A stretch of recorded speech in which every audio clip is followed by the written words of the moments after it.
I'm co-chair of the Science and Technology Section's Information Literacy Committee, and we try to run regularly these chats in an online format focused around various issues within information literacy specific to the sciences. And this year we have been focusing on trying to tie that in with the framework. So we've had quite a few interesting speakers, and I'm going to send an archive link of the chats just in case. And so we have these chats regularly, and they do get archived and stored here, so you can always go back and refer back to previous chats that we've held and see information about upcoming chats. I'm going to go ahead and get us started then. So I would like to welcome Kelly Grossman. Before getting her MLS and MS in bioinformatics from the University of Michigan in 2013, Kelly was a high school chemistry teacher in Chicago. She's currently the STEM librarian at Eastern Michigan University, and she'll be leading our discussion today on using the scientific method to teach the framework. So welcome, Kelly. Thank you so much for being here. I'm going to pass the ball to you, and you should be able to change the slides at will. Thank you, Lexmi. And everyone, if you have any trouble hearing me or I should turn up or down my mic, please just let me know in the chat box and I will be happy to adjust. So as Lexmi mentioned, I am a former high school teacher, which means I spend a lot of my time over here at Eastern kind of thinking about how students learn science, how students learn information literacy, and sort of the intersectionality of those things and educational theory. So today I'm going to talk a little about how I've started to use the scientific method to help teach the information literacy framework. So to start off, I wanted to frame the problem. I noticed at my former institution and at Eastern Michigan, when working with students, I was seeing issues such as those presented on this slide. I was seeing things like students saying, I don't know why I tested X and Y, but I need a paper that explains these results. You know, they'd come in with like a lab report. Or I'm only getting articles that say X, but my results say Y, so I can't use those articles. Or my hypothesis is A, but these papers say B, so I won't use any of these papers. Okay, I will try to adjust it.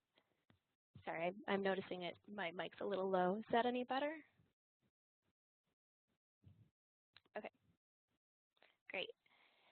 And then I also had students that were sort of choosing less than legitimate sources because they seemed to support their hypothesis rather than using what were more legitimate sources that seemed to disagree with their original hypothesis. And none of these are actual quotes. These are sort of scenarios that I've created that will sort of encompass this pattern that I was seeing. And because I saw it both at Eastern Michigan and at my former institution, I thought that maybe others were experiencing these issues as well. So I thought I'd try to come up with a solution.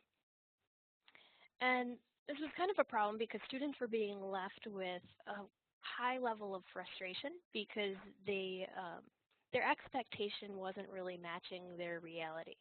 They were expecting to go into the library sources and find these ones that fit exactly what their hypothesis was, and of course they weren't finding that.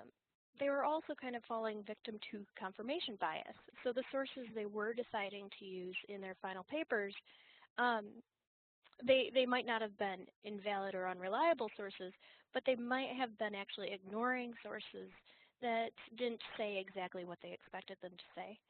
And then there were also students that were using sort of less than reliable sources because they did agree.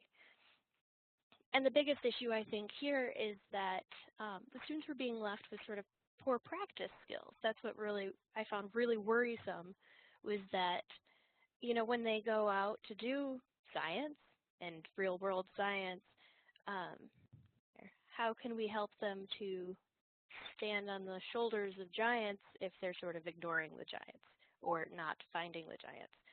So I was kind of trying to find a way to address, summarize, and then tackle this problem. And analyzing the problem a little closer, I decided that maybe the students are just not asking questions.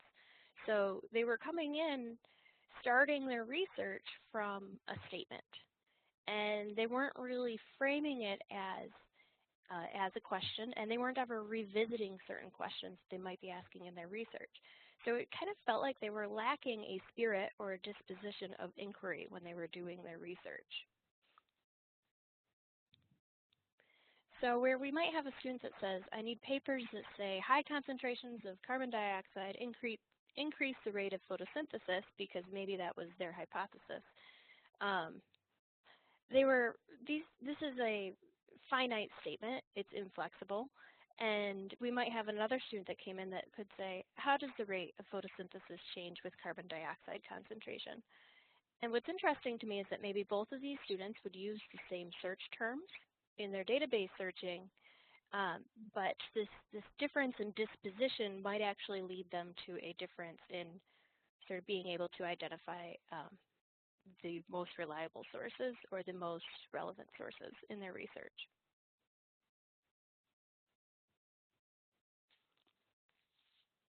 So let's define inquiry. The ACRL framework defines it as a process that focuses on problems or questions in a discipline to extend the knowledge in that field. This is really a little closer to the definition that I'm going to be using today, but I think it's important to take note of these other two definitions as well. John Dewey, who is not really known for his brevity, identified it as the controlled or directed transformation of an indeterminate situation into one that is so determinate in its constituent distinctions and relations as to convert the elements of the original situation into a unified whole. I think if we dissect that, it's actually not so far away from the ACRL framework. And then, of course, there's the most simple definition, which is a request for information from Webster's Dictionary. Some of you might be familiar with the notion of inquiry or inquiry-based teaching. And just to make clear, that will not actually be the way that I am using it here. So when I'm talking about inquiry, I'm trying to talk about the mindset or the practice or the disposition of inquiry, opposed to the teaching method of teaching by inquiry or inquiry-based lessons. I am not in any way against inquiry-based lessons. I'm actually very much for them.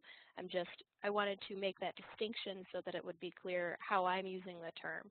So in this chat, I'm not really talking about a method of teaching. I'm talking more about inquiry as a disposition for doing research.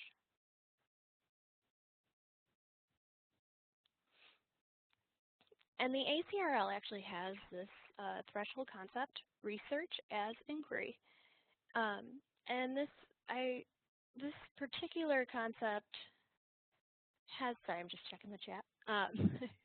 And I see Leximi has actually linked to the framework, so if you want to go there, it is found in that document. It's also on your screen. So research in this frame, research is iterative and depends upon asking increasingly complex or new questions whose answers in turn develop additional questions or lines of inquiry in any field. So this is kind of, this particular frame captures, I think, the issue I was trying to identify with the students that were not asking questions when they were approaching their research. And in the framework, we have things called learning dispositions. And these are kind of interesting. I love that the framework actually identifies learning dispositions, because these are sort of the affective, intrinsic, sort of like internal beliefs and practices for this type of, so somebody with this type of mindset. So in a moment, I will talk about the knowledge practices here, which are actually the behavioral practices that somebody that has this type of affective trait might actually demonstrate. So the dispositions of research as inquiry include things like considering research as an open-ended exploration, appreciating that a question may appear to be simple but is really actually still disruptive and important to research, or even valuing persistence, adaptability, and flexibility in research. Now the knowledge practices, like I mentioned, these are actually these are observable practices that the students might express. And these are sort of what I'm going to focus a little more on here. And the knowledge practices of research as inquiry, or of somebody who is expressing research as inquiry, are to formulate questions for research based on information gaps, determine appropriate scopes of investigations, deal with complex research by breaking down complex questions, using a variety of research methods, monitoring gathered information and assessing for gaps, organizing information in meaningful ways, and drawing reasonable conclusions. And from here is where I would like to really draw the parallel of these knowledge practices and the scientific method. So to give you guys a little bit of a recap on the scientific method, it's basically just a series of steps, almost formulaic steps, that students have been taught as a way to approach scientific inquiry or scientific research. And they start with asking questions, formulating hypotheses, experimenting, gathering data, analyzing that data, and then developing theories based on that analysis. And as I'm sure you're all familiar, scientific method can show up very differently in many different types of publications and many different lessons. So the students are probably familiar with the scientific method, although what version of the scientific method they might be familiar with is a little hard to tell. But they do all seem to have the same basic components, which almost always start with asking a question. And the three images you see displayed on the screen now they're kind of demonstrating how the scientific method can be so variable depending on where you're getting it from. Of these three, I actually prefer the image on the right because of the multiple directions. If you look closely, the arrows actually point upwards and downwards. I think that one very common criticism of the scientific method is that it's overly formulaic and not exactly representative of authentic science or authentic scientific inquiry. But the image on the right kind of starts to get to that as you go through these steps of learning science or investigating in science, you can always go back to prior steps. You can always go back and re-question, or you can always go back and re-hypothesize. And this next image kind of also gets to that. It sort of shows the ongoing process. All four of these images that I've shown are actually freely available through Creative Commons copyright, so you are welcome to use them. And at the end of the presentation, I've given their attributions if you'd like to find them.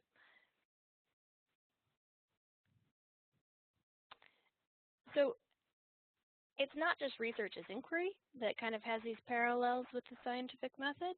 There are also additional threshold concepts in the framework. If you think about it, really, I'm going to go back a slide here.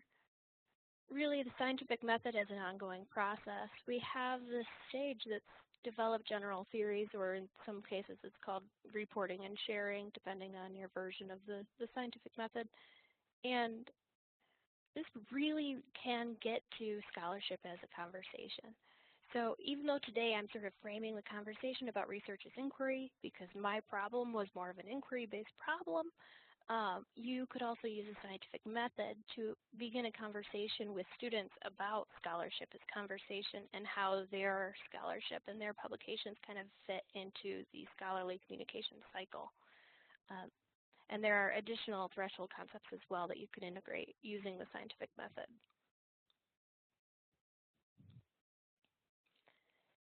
So I am not the first to kind of draw these parallels. On the screen is an example of a pretty cool poster from Sarah Morris at the University of Texas at Austin. She created it while she was at Loyola, but this was actually an ACRL poster from 2015. And what she did with her FYE students, she would actually map the scientific method to certain research processes and then use that as a way to scaffold lessons with those students. So the advantages of doing this is that most students actually are somewhat familiar with the scientific method because it's often taught in their classes, and it's often taught from a very early stage.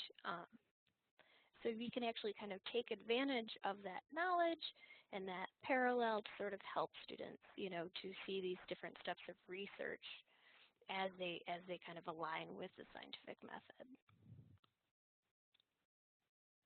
Now, the similarities between the scientific method and inquiry, as we talk about it in education, I don't think that's any coincidence. I believe much of our notion of inquiry in education was shaped by John Dewey's thoughts on the concept, which was also shaped by his thoughts on what he called the methods of science. And then I think that his influence on inquiry in education actually has influenced how we talk about and we imagine the scientific method. So it's kind of this circular connection.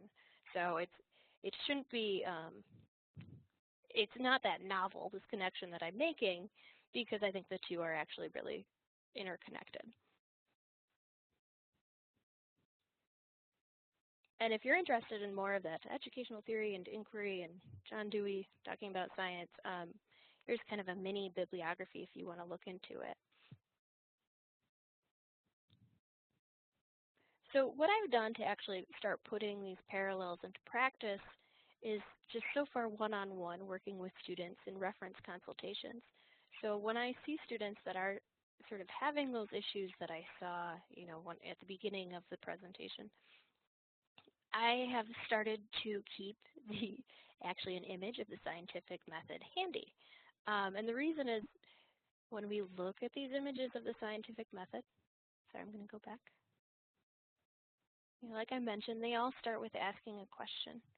So if we can get the students back to this question asking stage, I think that it kind of helps them sort of open up their research and open up how they're thinking about their research. It provides them with some sort of a disposition that is more flexible. So I'm trying to sort of use the scientific method to get them back to that question asking stage. And once after I've gotten the students to actually verbalize their question, I then can work with them to identify the variables that are in their question, maybe the variables that are in their experiment. And this can be sort of more similar to the hypothesis stage in the scientific method. So maybe the students do already have a hypothesis, but if I can get them first to the question asking stage, just to recap whatever the question is, and then to the hypothesis stage and identifying the variables, we can then use those in their searches. And I've found that just having them in the mindset of questioning instead of expecting actually really helps them in their search results. It helps them be more flexible in their search terms. It helps them sort of try a variety of search terms instead of trying once and then stopping.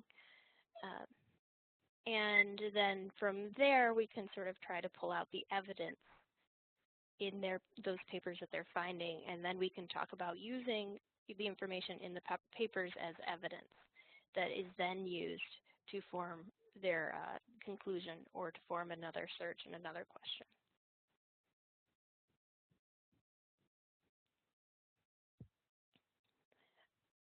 So this image here is actually, I have just sort of mapped out the stages of the scientific method to these steps, that I go through with the students. This is kind of what I was just saying before in a more visual, more visually appeasing aesthetic, or aesthetically appeasing visual. And so again, this is just sort of what I work through with the students. I have highlighted here little arrows that sort of always bring the students back to the question asking stage, because that's something that I'm really trying to highlight and really work on with them. So when I do show them the scientific method, I try to show them that they're always going back to this questioning stage. And I'm not going to go too much into it here, but there is actually a very handy resource on the STEM for All website that sort of goes over exactly how to help students with their question asking, how to help students sort of limit the scope of their questions and identify what their actual questions about the research are.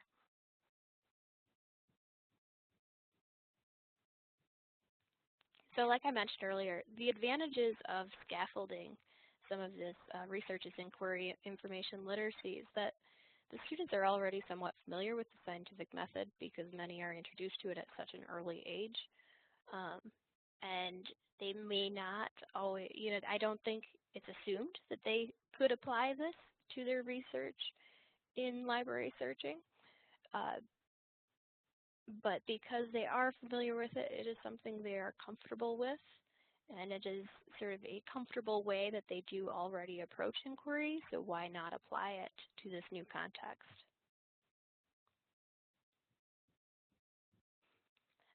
One of the items I would like, to open for the chat today is some other applications for this, using this tool or using this parallel as a tool. How could we use this to maybe increase faculty buy-in?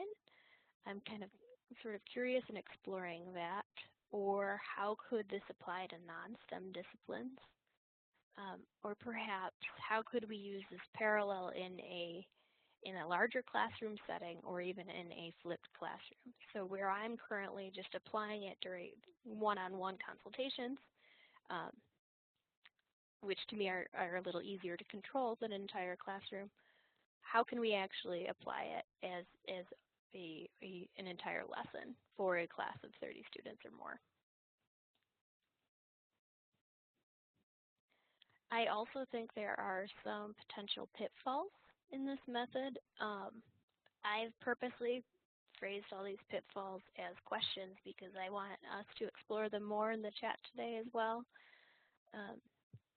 Does the scientific method, and by extension this instructional technique, promote a misleadingly formulaic and linear view of scientific research? By using and drawing on this parallel, am I showing students a way of doing research in science that is not as messy as it actually is in the real world? Is that a problem or does that help? And I'd like to hear people's thoughts on that. Other potential pitfalls, the national science standards and the Common Core don't exactly talk about the scientific method exactly as explicitly as some science curriculums have in the past, even though I think they're using research as inquiry more often. But will students in the incoming years have this same sort of belief or very ingrained, early taught, formulaic view of the scientific method that maybe students do right now? And I don't know. I'm kind of curious how that will play out. Can students who are new to the research process approach this type of metaphor without getting too caught up in the details? This was actually because I know there's certain students, I'm one of these, who are kind of type A, and they will always try to put things in boxes, and this is not clearly a perfect metaphor. It is just a way of framing research as inquiry, but maybe some students might get caught up in those details, and will that actually work to their detriment instead of their advantage? And I'd like to discuss if there's any other additional pitfalls that people might be able to identify with this message or this method. And with that, I'd like to open up the discussion. Please, let's talk about it a little. Has anyone tried this approach? Have you had any positive experiences, negative experiences? What do you think of these potential pitfalls? What do you think of using the scientific method? Does it seem helpful or limiting? And any ideas for extending this approach?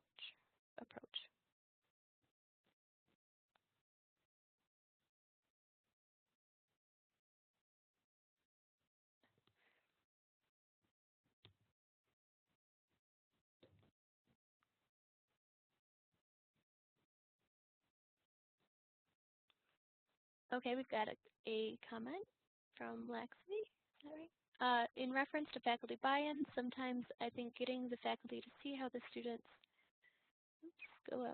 how the students struggle with finding resources helps them better understand why the librarian might want more than a brief one-shot session to show the databases.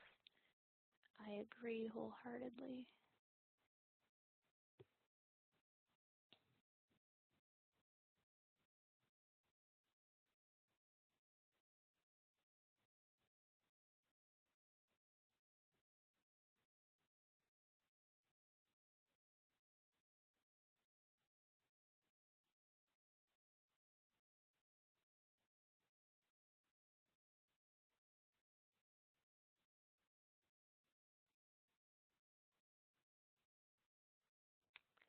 I see Bruce said, I always say that when an experiment fails, much time and effort must be expended in repeating an experiment, but the search for information is faster. I think that's a great point.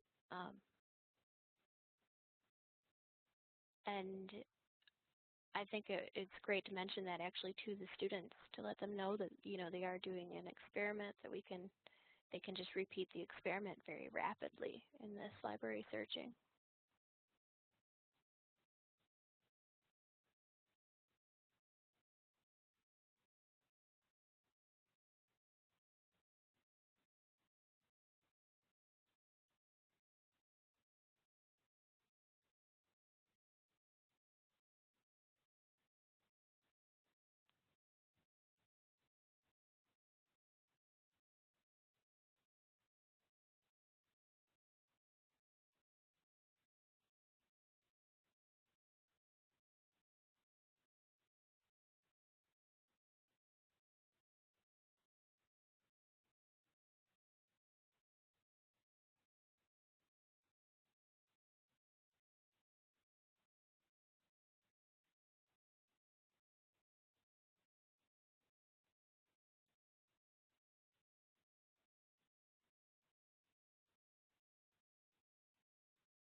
Annie, in your comment, in my experience in sophomore class that I help with STEM, everyone knows the scientific method. That is very helpful to know.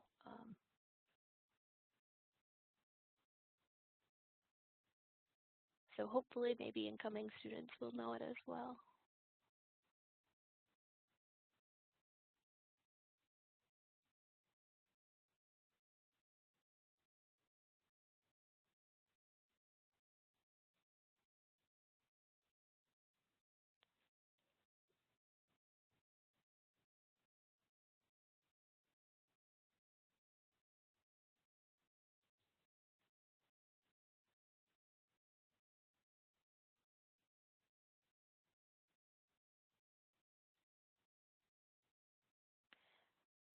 Sarah Rizzo's comment that I'm really excited to try this out with sociology students.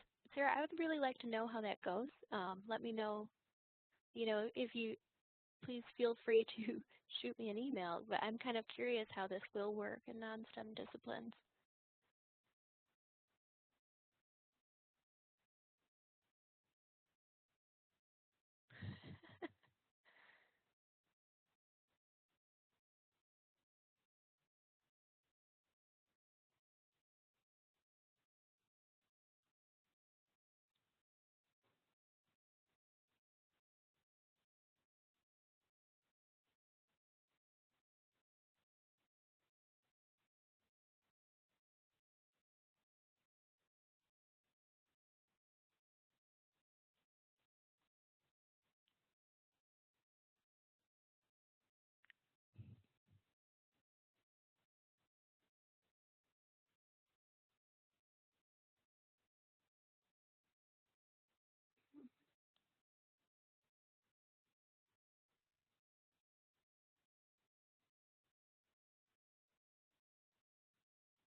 No, most of the chat is going on in actual chat, Elos. Which Yeah, I'm sorry. I was just reading the chat questions while people were sort of talking things out. And thanks, Nathan, for commenting on that scaffolding, because that is what came to mind. Because I think when you think about freshmen, like we have a freshman seminar class that's like just focused on them like learning how to write a research paper, and like maybe I would want to introduce this idea there, but lots of times I think in that class I end up just saying like, you know, have you thought about how to describe your research topic, and making them just think about synonyms and some more basic things. So maybe then I could say, okay, well, there is a freshman biology class, and when I work with that class, maybe then I bring in this analogy and say, okay, you know, within science, this is how we do research, and this is still applicable to how you research for your research, if you will. So, yeah, I think scaffolding is always tough to sort of picture, because I always end up wanting to like do it at all different levels. And then somebody previously mentioned grad school or grad students, and like whether or not this would be too simple for them. And I'm not sure. I think that it would be interesting to have a more in-depth conversation with grad students about the confirmation bias aspects of it, because like I think for grad students, they know like, oh, I need to go find this, you know, this experiment that explains this thing, that because they already have that base knowledge. Yeah, I think it's interesting, you know, because there is a point where, especially when they're doing an experiment, and let's say you just have to find a protocol for the experiment, you know, even that's a different type of searching, you know, and they might still sort of go through some of these experimenting, you know, steps, but really what they're trying to find is some piece of information that they know already exists. So the inquiry piece isn't as crucial. Yeah, and so sometimes I worry that, you know, will presenting this confuse them, you know? I don't know. And I think it's fair to say, like, I mean, we're trying to figure out right now how to assess our work with grad students. And one of the things that I'm hoping to do is just to survey my grad students and say, you know, just to get a baseline for like how much library instruction have they even been exposed to as grad students. You know, how many of them are students continuing on, so they've been exposed to our library already, versus like completely new incoming grad students, how much library instruction did they get outside of previously. So it's hard to say like where they're coming in from. And I'm surprised, honestly, I was very surprised to hear a lot of people saying, oh, my students already know the scientific method. Maybe that's because my base population of incoming students aren't super STEM focused, and so I'm not sure. But we do have a very large education program here where I'm at, so it might be less scientific method and more they're very familiar with education inquiry methods.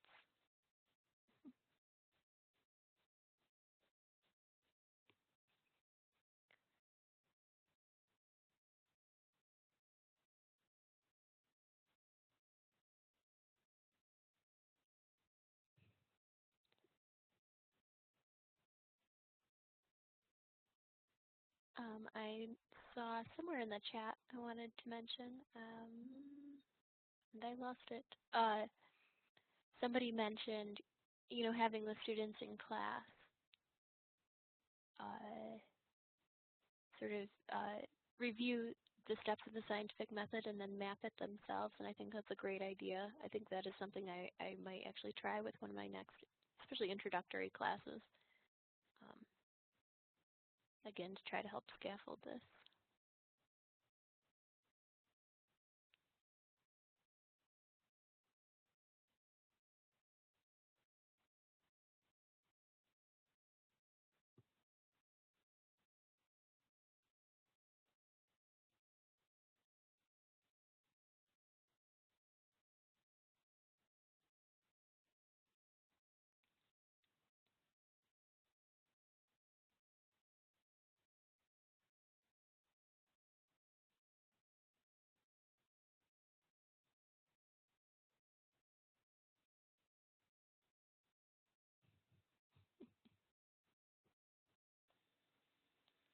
So yeah, Yeah. I see Nathan has sort of a similar issue, like getting the students to search and then research.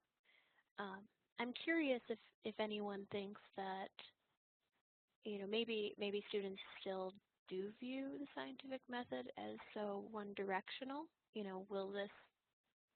Do you think that if we can emphasize to them that it is an ongoing process, if this metaphor will, or this parallel might, help them? Or do you think it's more ingrained in the students that the scientific method is just one directional?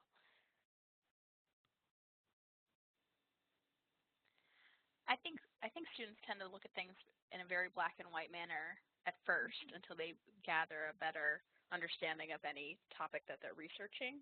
And the thing that springs to mind for me is like that I'm frequently like, okay, I'm telling them it's a back and forth process. It's a back and forth process. You're going to go out and find some research, and then you're going to fill in your outline for your paper and realize like, oh, I need more information for this. But then I've just been telling them like, don't go out and find, biased information. But they realize there's a gap, and so they have to go out and search.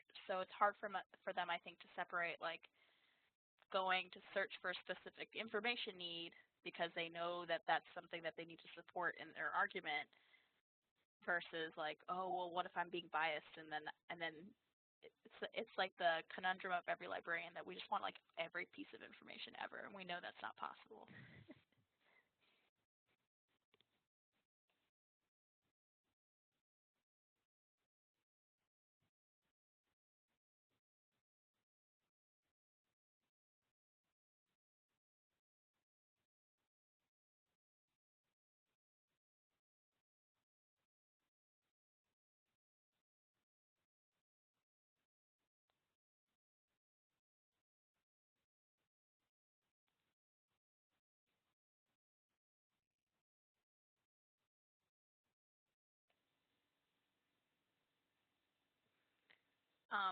And also another thing that comes to mind is this ideas for extending this approach. I know sometimes I'll have the students do their own visual mapping of things, so perhaps trying to get them to create maps in some way of their own research or journaling their own research process to get them to see, like, it's not just me finding the answer and this is how I got here, but like, oh, I went here and then I actually went back and I found another article that I liked, so that they can recognize it within their own process. Might be an interesting thing to do.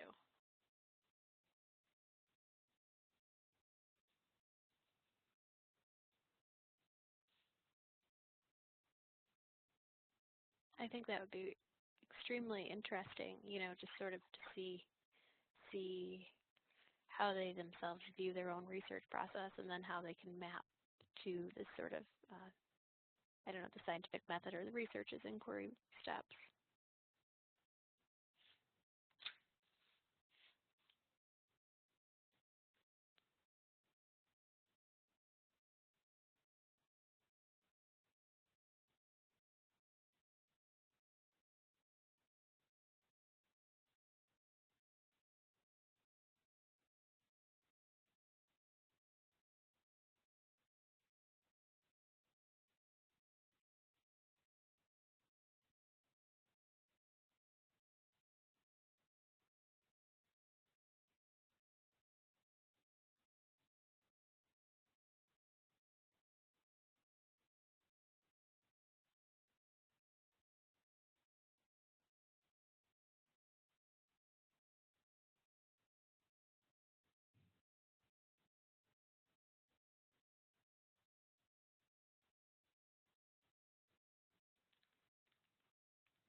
I know some people mentioned using this method in psychology or sociology. Has anyone considered it for completely sort of non-STEM or non-science, like sort of in almost, humanities-based searching? Is there any ideas? I know that we're all STEM people here probably, but I'm just curious, if it could be actually applied outside of STEM, and, if anyone has any practice with that as well.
I haven't read that book, Nathan, but it sounds interesting. And it also reminded me that previously we had had a chat sort of focused on the history of science and sort of getting the students to understand like why they're being asked to use certain like scientific things in a certain way, and sort of giving them that context of history alongside teaching them the research aspects.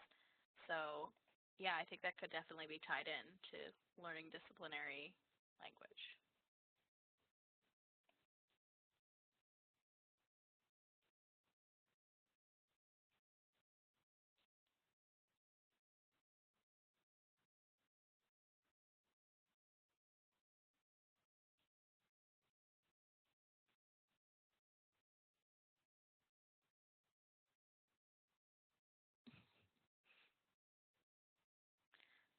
I do think with music, though, you know, that standing on the shoulders of giants concept is very applicable to music, in that a lot of them do understand that idea of like building off of something else, so maybe tying it that way, because I've heard our music librarian said something similar, Sarah, that they're just like, why do I have to research anything?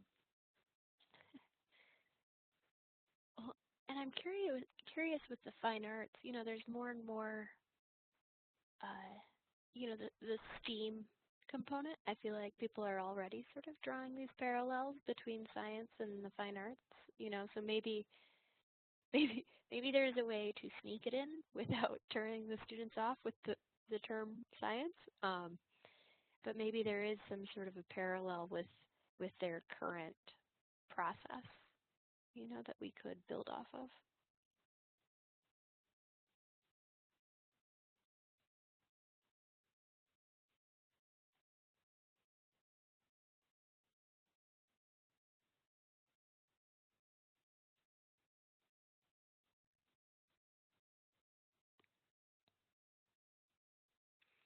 I think the question of how could you assess these dispositions is interesting.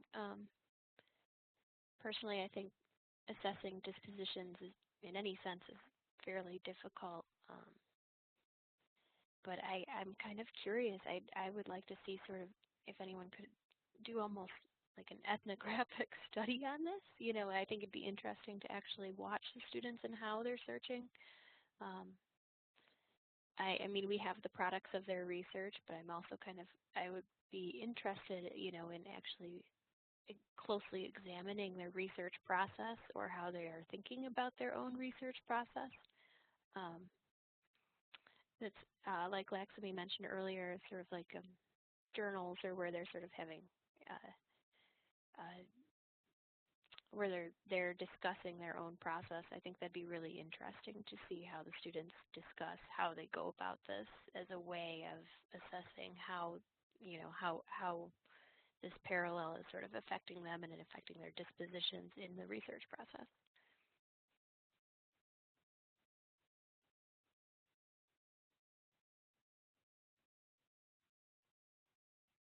Oh.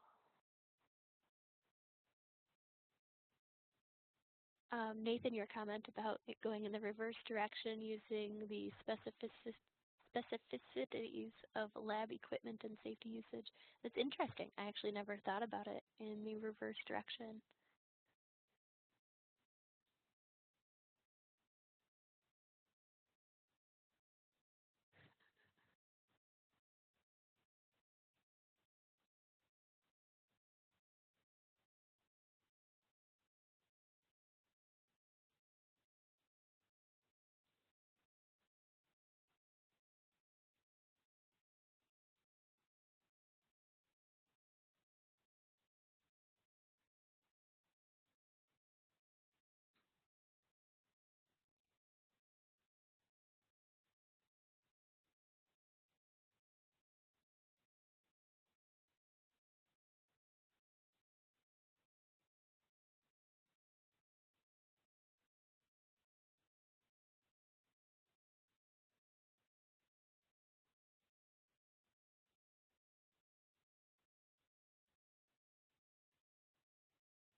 Okay, any other thoughts or questions for Kelly?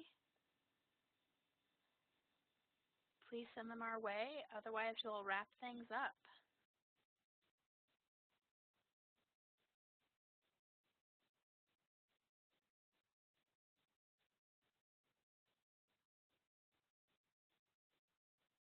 Thank you for attending, everybody. I'm definitely going to be using some of these scientific method images.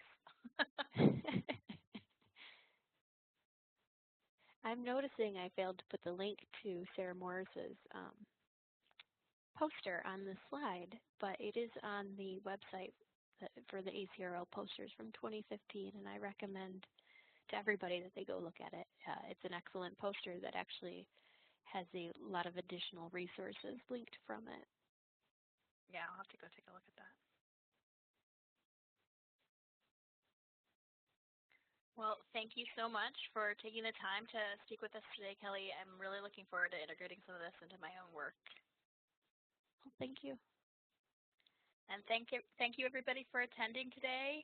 And we should shortly have an announcement out about our following March chat, so keep an eye out for that.